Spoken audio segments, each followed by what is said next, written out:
Imagine this. You are a part-time volunteer in an orphanage in Thailand. And one of the kids there, a young girl, has leukemia and she's dying. So you say to her, make a wish, anything you want, and I will make it happen. And she says, I want to see my parents. So you track them down, you bring them in, and her parents are with her when she dies.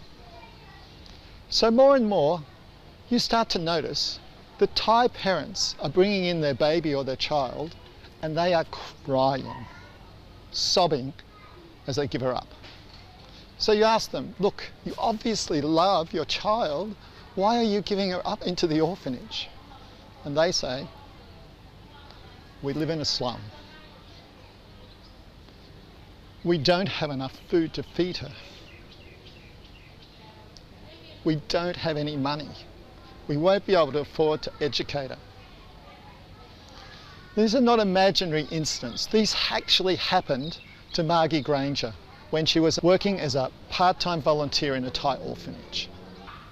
So the heartbeat of Hand to Hand, the driving heartbeat, became keep families together. So to do this, they go to the slums once a week and they hand out food to the families and others there.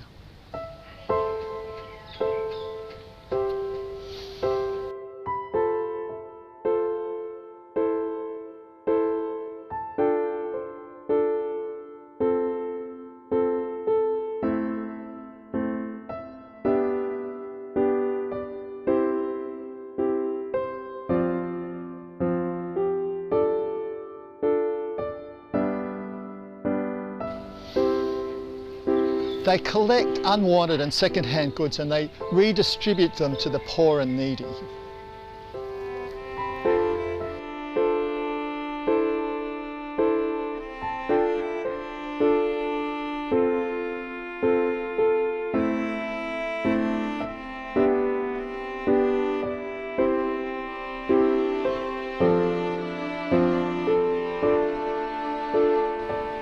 They give out scholarships so that these kids from the slums can go to school, because in Thailand you have to have a uniform, shoes and books or you're not allowed to go to school, and that's beyond what most of the families in the slums could afford.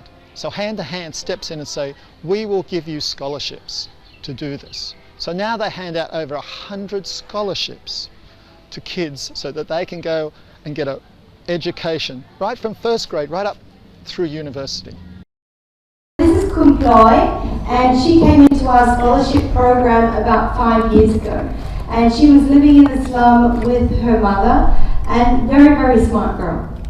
But in Thailand, if you don't do the extra Saturday classes, you don't get taught the extra content, you will never be number one in your class, even if you are the smartest kid. So she went on to our scholarship program and we began to get her the extra schooling that she needed to, and she went to university and she has just finished studying forensic medicine. And so she graduated and she got a job at the local government hospital in Soibuka. And not long after she got that job, because she was with us and she could speak some English, she now has a job at the Bangkok Pattaya Hospital. So she is now earning a very nice little salary and her whole family has graduated from the slum. So she's now to take care of her mother and her father and her younger brothers and sisters and put them through school. So by educating one child and helping her to fulfill her dream, we have saved generations from poverty. And so thank you so much for being a part of that.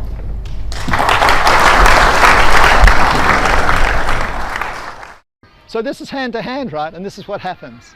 This is like the preschool, and they start every morning singing the Thai national anthem and raising the flag. And these kids have come in today from the slums, and they were going to be taught English, Thai, arithmetic, make sure they get at least one decent meal for the day, and they're going to sleep in the afternoon, as you should in preschool, and they're just going to have fun, and they also perform. Three white snowmen.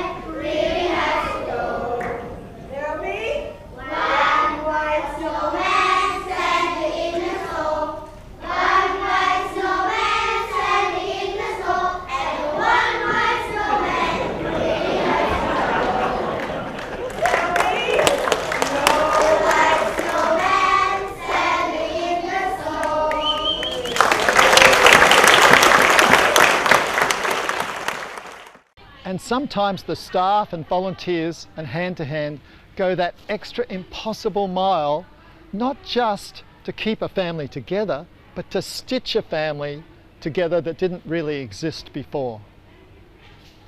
The police called us and said, would you please take this 18-month-old baby into your care because we've just rescued her from an abused home and there's nowhere to place her. And we told them, no, we couldn't do that. So they called back a couple of hours later and they said, well, you know, could you please take this child? And we said, no, sorry, we're not an orphanage, we can't do that. And at 4 o'clock that afternoon, the police arrived on our doorstep with the child and said, here she is. And my question was, what part of no, we don't do that, do you not understand? But of course, we took her, because as soon as we saw her, we fell in love with her. And it was a very sad story, really, because she'd been so abused that you couldn't have any contact with her without her crying. You couldn't shower her or hug her without her screaming the house down, because every time someone touched her, it was to hurt her. So we were able, over a period of 6 months, to win her trust, and she began to feel loved. She began to feel like she belonged, and God really healed her heart.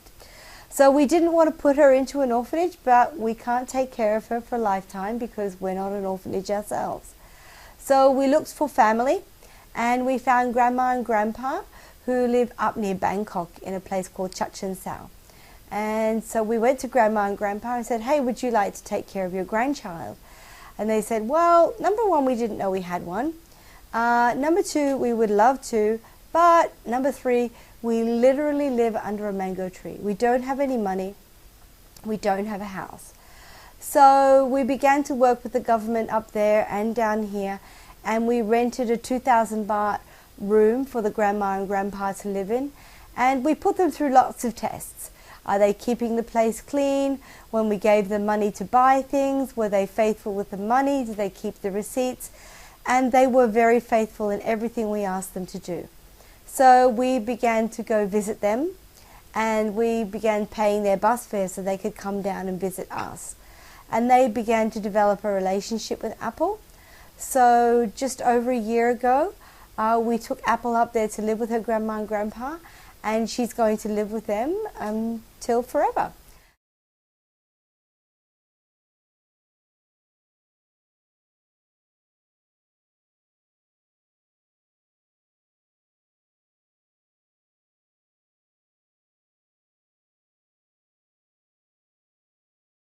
So how did this happen? How did this extraordinary organisation start? Well, in 2009, 3 women joined hands.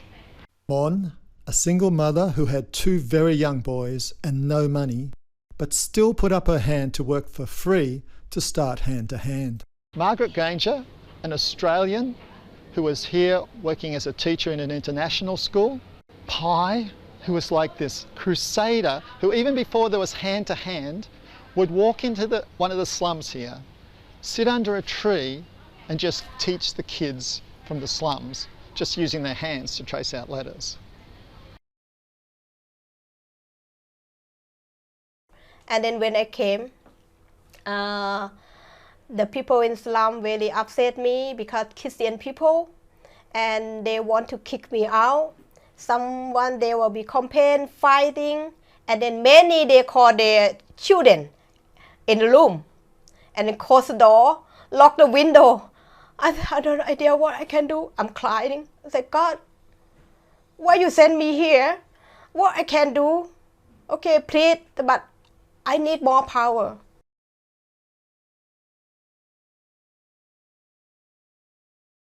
Then you need to share my love to everyone, and then everyone be open heart to you. I said, really? I don't need money. I don't need anything. And then I walk in. I don't know, no idea what I can do. I said, hello, hello. It's crazy lady, what I can do it. And yeah, and then the one girl, they said, Mom, I want to out, I want to see a teacher. Yet I starting with 19 kids allow me sit under tree, our classroom under tree, when raining under roof. It everywhere classroom. We starting with learning from use a finger to writing down, gokai, ABC. I teaching 6 day a week. Pi supported herself by teaching Thai to foreigners in her spare time. Sometimes at lunchtime, all she could afford to feed her slum students was to share one bowl of plain rice with sauce on top. Each child would only take a few grains out and then pass the bowl on to the next child, and so on, around and around the circle, until the last grain of rice was gone. The first time the kid there said, "Oh, salt and light. Oh, I can't eat it." And then I taking one. Wow, this is I never eat before. And then I said, "Can I have love?" And then we shared. Yeah. In 2007, Mon came to Pattaya as a skilled cook, but also as a single mother with 2 very young boys, and she had no money. Pi's pastor asked her to help Mon. Though Pi had so little money herself, she rented them a room in a slum for $30 a month. That was all she could afford on that desperately urgent day. But when it rained, the roof leaked, and Mon and her 2 boys would huddle in the one dry corner of the room. As soon as she could, Pi moved Mon and her boys into a better room in the same slum. This room. After 4 years of teaching in the slum, in 2009, Pi was going through a personal and spiritual crisis. The authorities were giving her a hard time. She felt disillusioned. Pi gave God 1 week to send her some inspiration or guidance about what she should do with her life. But after that week, nothing. She decided to give God 30 more minutes. Okay, 30 minutes. Okay, after this, I don't give anything to you, and then I'm not follow, I'm not listening to you. I get my life. And then, yeah, I close my eye. I think he don't answer me. Close my eye, and then I saw one hand from a sky. Okay, I will give my hand to you. And then when I saw that, I'm not idea with God, he answer me or not. After that, I'm open my phone, kiss my friend, and he sent me a message more than 30 times. Please call Margaret. God show me about you and Maggie go together, take a hand, walk together on by God, and then you can build everything. It's perfect. He not a Christian and he not believe God, because I tried to tell him about God. He said, "Oh, okay. Kid try to be send me a message, please, Maggie, same heart like you." Okay, God, if you need that, I will be that. That my heart thing. I came to Mon. Okay, Mon, I need to see this is lady called Margaret. You know, you don't know her, but I know her. But I never love her. I'm be upset her. If Mon ask me, why you upset her? If you don't know me before, you have heart to help me. Why you upset Kun Margaret? I said, I don't know. But I thinking she same like a many lady. It talk, yep, fight, yep, not working. It not help. And then she said, okay, give time. If you see her before, yes, I see her. If she have some action with bad people, no. Why you thinking about that? Okay, go to be meet her. I will go with you. And then I'll call. Hello, Margaret. You remember me? Yeah, I remember you. And then can I meet you? Yes, you can see me. After years of doing volunteer work at her church's orphanage, Margie Granger felt called on to start a prison ministry. I would go to school, and on my way home from school I would visit 2 local prisons, and I would give people food and water and clothes. I would also help them with all their medical needs, and so I just do that every day on the way home from school. And I was renting a shed just to store all my stuff in.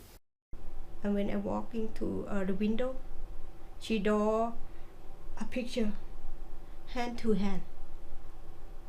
When I saw, I don't know what happened on myself. I'm crying, and like my heart it bleeds, but why I cry, taking.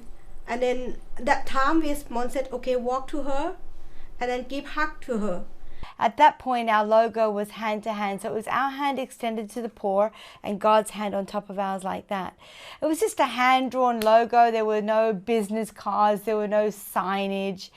And she gets to my door and she bursts out crying. And I'm like, what? Okay. So I said, come on in. If you could do anything in the whole wide world and you did not have to worry about money, resources, education, what would you do? And she said, I want to teach the poor kids. You know, we don't have any teachers, we don't have any books, we don't have any crayons, we don't have anything, we don't have any resources. And she's like, it's okay. And I said, I can't pay you because I've got no funding. Everything's coming out of my own pocket there. She's like, it's okay.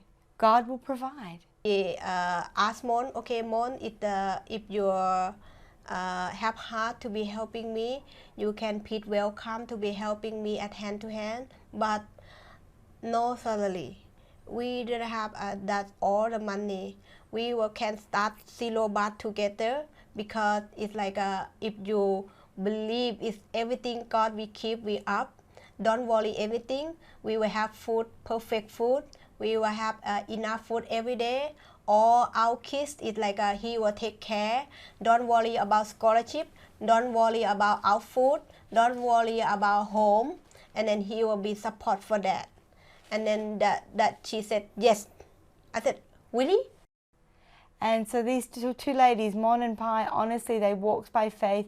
They opened up this free preschool for the kids in the slum with no promise of a salary, no promise of resources, just day by day doing whatever God put in front of them, teaching any kid that came to them. And miraculously, that was only, 9 years ago. And when we opened up this free preschool for slum kids, you know, it was just incredible. People would laugh and say, you're crazy. Who do you think you are? You're not the savior of the world. Margie, you need to calm down and you need to realize that you can't do this. You don't have sponsors, you don't have resources, you don't have teachers. And all of that was true. But I tell you what I did have. I loved God and I loved people. And I realized throughout my whole entire journey, that's the most important thing. If I love God and I love people, even if I mess up, it's gonna be okay. So we opened up the preschool on the first day with 17 children, no tables, no chairs, no books, 2 single women who've never finished school, some recycled paper and recycled crayons. That's what we had. And we started. And we just kept on going. And people would say, I've got some second-hand chairs. Do you want them? Yes, please. I've got some second-hand tables. Do you want them? Yes, please. I've got some second-hand toys, clothes. And that's how things began to come. And rapidly, within about 14 months, we grew so fast that we decided we needed to become a foundation. So a foundation normally takes 2 to 3 years to be approved. The government approved us in 1 month. Wait there a second. Okay. Yeah.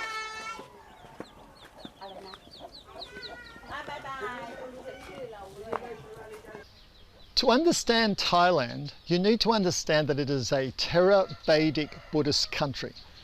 Theravedic Buddhism is the oldest form of Buddhism. It's most like what Buddha actually taught. And under Theravedic Buddhism, the only true Buddhists are monks, because only by being a monk can you achieve enlightenment and so escape the wheel of samsara, of reincarnation and suffering. So for Thais to do good, they tambun, make good. They go to the wat and they give food to the monks, or they give money into the money tree. That's how you make good. Now, in Christianity, it's a different story. In Christianity, you are virtuous by helping the poor and the suffering. But Thais believe in karma. So if you're suffering, if you're starving, lying in the street in your own urine, well, that's your karma. You must deserve that. It's your punishment for bad deeds in this life or a past life. Similarly, if you're king or you're rich, it's your karma. You must deserve that. So organisations that help the poor and the suffering tend to be Christian inspired. But Thais love children. Maybe only the Nepalese love children more than Thais. Nepalese dote on children. So if you're doing something for children, it's a whole different story.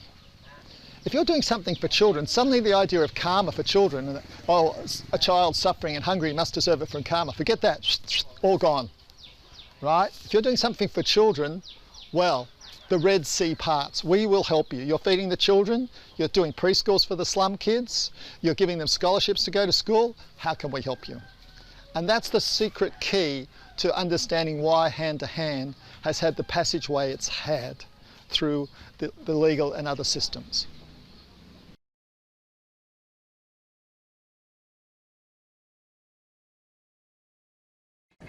So we had the foundation, and that was my ticket out of my full-time work. I quit my job and I went from a salary of over 100,000 baht a month to zero.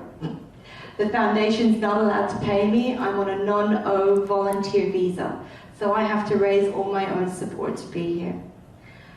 But I was happy. I was doing what my heart desired. And so we grew and we grew and we outgrew our premises, so we rented more sheds, and we outgrew those, so we rented more sheds. Until eventually we had to have a property, but we had no money. So I sold my house, I sold my car, and I put everything in the pot. You can't ask other people to sacrifice for your cause until you're ready to sacrifice for your own cause. So I put all the money in the pot, and we had 4.5 million baht. And we found this amazing place. I mean, amazing because of the size it was, but also because of the location. This place is smack in the middle of two slums where all of our children come from. So they can literally walk to school. So we found this place, and the guy wanted 12 million baht for it. So I'm like, God, I don't have 12 million baht. And then a businessman came along and said, you know what, I'll give you 500,000 baht towards that property you're looking at. So I went and I offered the guy 5 million. I thought he was going to laugh at me and tell me to go away, but he said, okay, I like what you want to do here. So you go raise another 500,000 baht and I'll give you the place for 5.5 million. But then we had a problem because it was a house and we needed to turn it into a school. So the Riviera construction group here in Pattaya, they came along and they said, we want to help you. And so they came in and they did 1 million baht worth of renovations completely for free on this place. The children have one more song to sing, or at the chorus of a song. It's a song that I wrote in connection with this documentary. And as it evolved, it needed to become a song that was sung from children from a disadvantaged background. This is a slum in Pattaya. It's the sort of place these kids come from. So I was thinking about the lyrics, and I listened to a lot of talking books. And I was listening to a talking book about giving talks. And in this talk, it referenced one of the greatest talks of all time, Martin Luther King's I Have a Dream. But I'd recently finished reading the biography of Father Ray, In the Name of the Boss Upstairs. And after the orphans, the next kids off the block that they started taking in were deaf kids. Now this is a Theravedic Buddhist country, so they believe in karma. So if you're born with a disability, that's your karma. If you have a child with a disability, that's your karma. So these kids were not exactly a source of pride, and also the parents didn't know how to communicate with them anyway. So they tended to just be left in a room.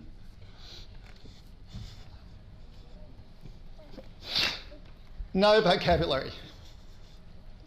So I'm thinking, how do these kids with no vocabulary, no training in thinking, even form a dream?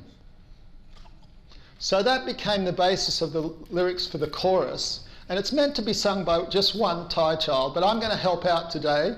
A couple of kids are going to sing it, and then they're going to sing it as a group. So, Nap Dao, Martini, Nam Fon, Nada, come. Okay. Nada. She's like unbelievably gorgeous. All right, so we're going to have a go at singing this song. I'm going to help them out, okay? So, Ben Basa Angrit, I have a dream, right? Oh, yeah. Nung Song Sam. Jan Mi Kwam. No, Ben Basa Angrit, my fault. Okay. I have a dream that one day I will have a dream. I have a dream that life is more than it now seems. I have a dream.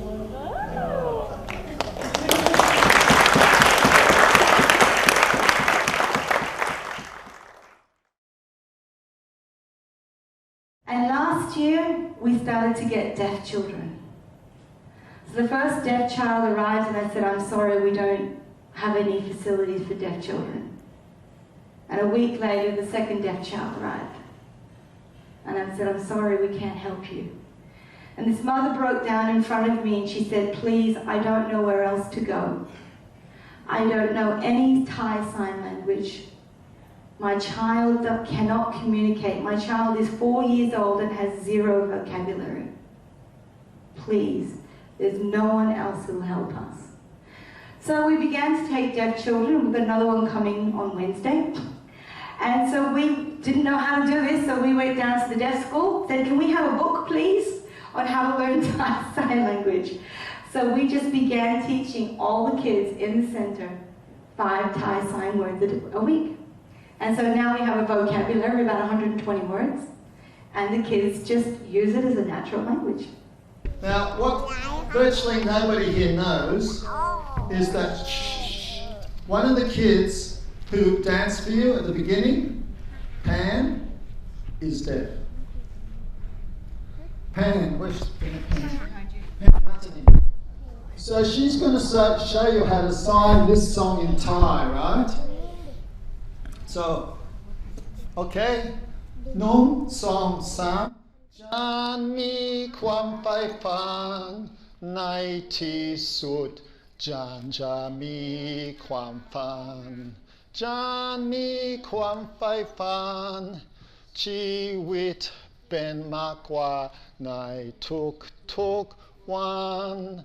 Jan Mi Kwam Fai Fan.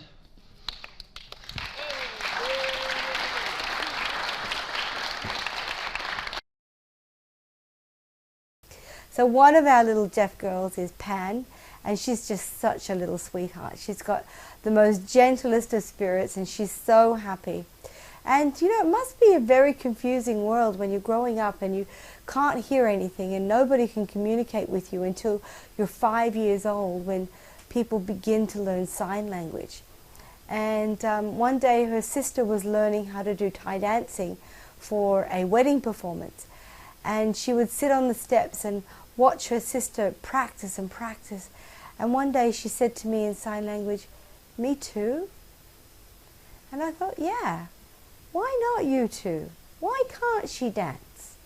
So we put her into rehearsals and oh, she did a brilliant job. And so if you didn't know that she was deaf, you would have had no idea. She learned every single step. She couldn't hear the changes in the music. She couldn't hear the beat to the music. So she literally had to learn every single step, and she did it perfectly on the night. And she was so proud of herself, and we were too.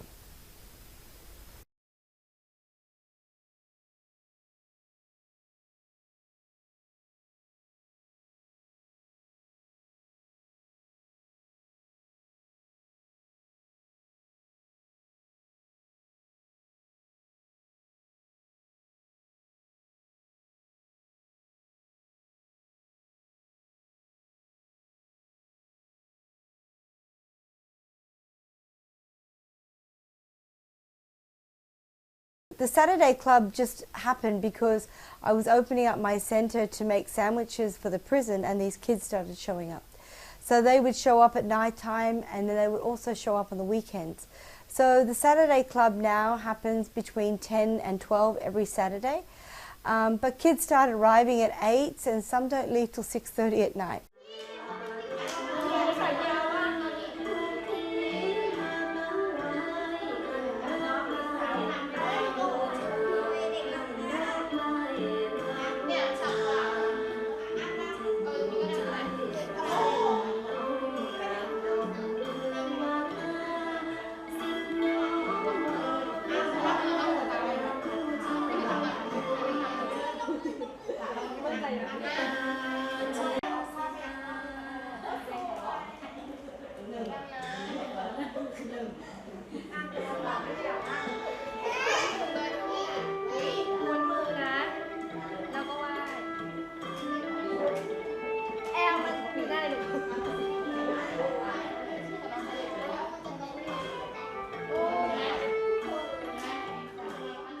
Last year we were invited to this soccer match at an international school, and 30 kids said, yeah, I want to go. So we all showed up, but we didn't know how to play soccer. But we had the best time. We lost every game terribly, but we had a wonderful time. And all the coaches were like, who's this group of kids who are losing every match but having a fantastic time? And we said, we're hand to hand. So by the end of the day, one of the international school teachers said, I'll be your coach. We've got a company who's going to sponsor our uniforms for us. The international school kids have raised money for boots. People from the UK have sent us boots all the way from there. So now we have this soccer team, and we're going really well.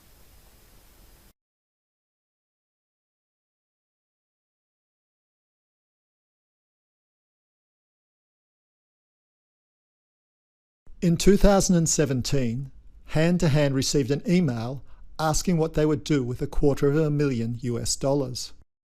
They thought it was spam. It wasn't. The decision was made to use it to house the poorest of the poor.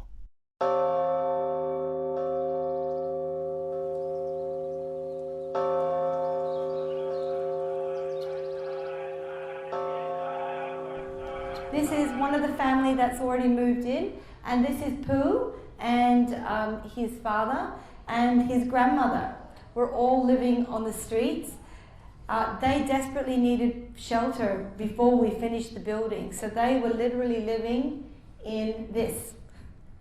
And they were living on our land, and they watched the buildings being built. We had nowhere to put them, so we got some tin and we said to Dad, can you make something out of that? And he said yes. So they lived in that for 8 months whilst they watched the houses being built. And here's the grandma. And they're all living in there right now. Start where you are with what you've got. There's so many gunner people out there. When I get enough money, I'm gonna do this. When I get enough people to help me, I'm gonna do this. We started a preschool with no teachers, no books, no chairs. And so just start with whatever is in front of you, whoever is in front of you, with whatever you've got. And honestly, people will come and support you. When they see you doing what you're doing, they want to be a part of it. And so don't be hindered by what you don't have. Start with what you do have. But you know, it's very easy to see the face of the person who's always out there talking, that you think, wow, they're so amazing. But really, honestly, this is a collective effort. And this simply wouldn't be possible without the staff and the volunteers that we have. Incredibly talented ladies. Pi is just so compassionate and merciful. You know, she'll go and save every child off the street if she could. And you know, Mon is just an amazing cook, and just Mon's always that person that just comes and brings that sense of calmness to you know, the chaos that's here sometimes. So we're really blessed with a great leadership team, and our staff are just absolutely phenomenal. You know, they come and they don't earn high salaries. They come because they love people. And you know, everybody here works very, very hard. And you know, people don't always have the qualifications that some organizations would require them to, but you know what they do have? They have love. And love is what motivates us. Love is what drives us.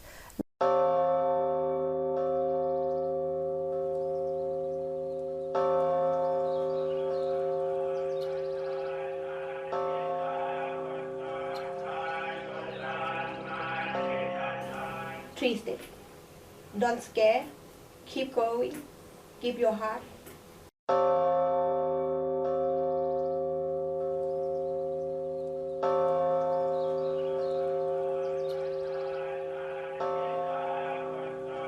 สวัสดีค่ะดิฉันชื่อมนค่ะ Being a leader is something you must do every day, not just for one day and then stop. If we say something that it is not understood, then it will cause problems. But if we listen and be a good listener, we can be a good leader. A leader must have patience and enthusiasm. If you are being held responsible, you must accept this. Even if others suggest or tell us what we are doing is bad or wrong, we must accept this. ขอบคุณค่ะ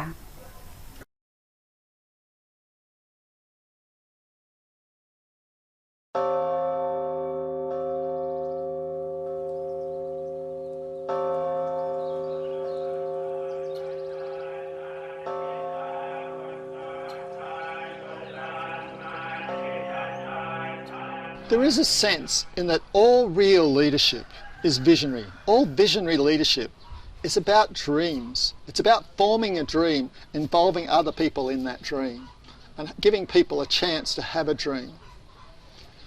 So in my journey through this particular documentary about Hand to Hand and the women who joined hands, I became mates, as we'd say in Australia, with Pan, the deaf girl.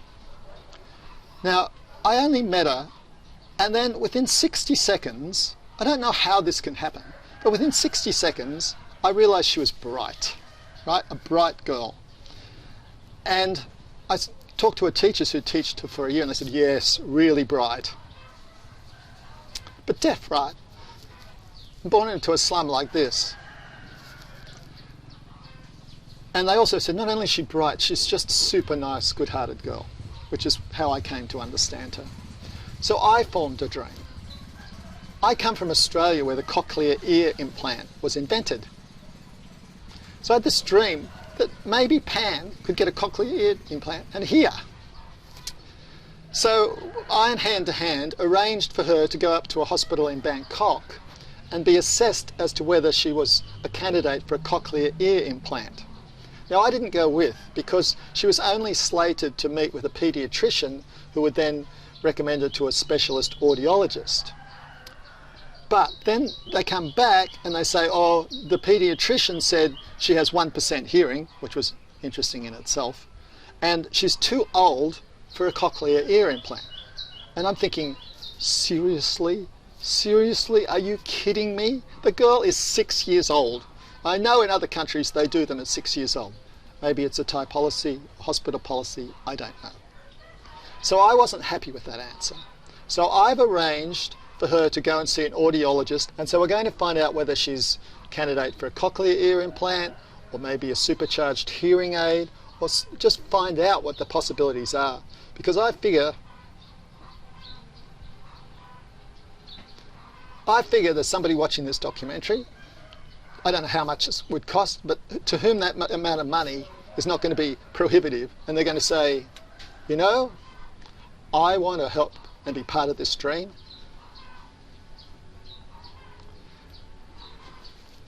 And I would like this sensitive, intelligent girl to hear. I have a dream that life is more than it now seems. I have a dream. Thank you, friends, for giving us food. Thank you, friends, for giving us food. Thank you, friends, for giving us food. Thank you, everyone. We're so happy.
So I'm here with Pan's mother, and I posted earlier the MRI report, and when I read it, even though I'm not an expert, I thought, wow, this sounds really not very positive for a cochlear ear implant.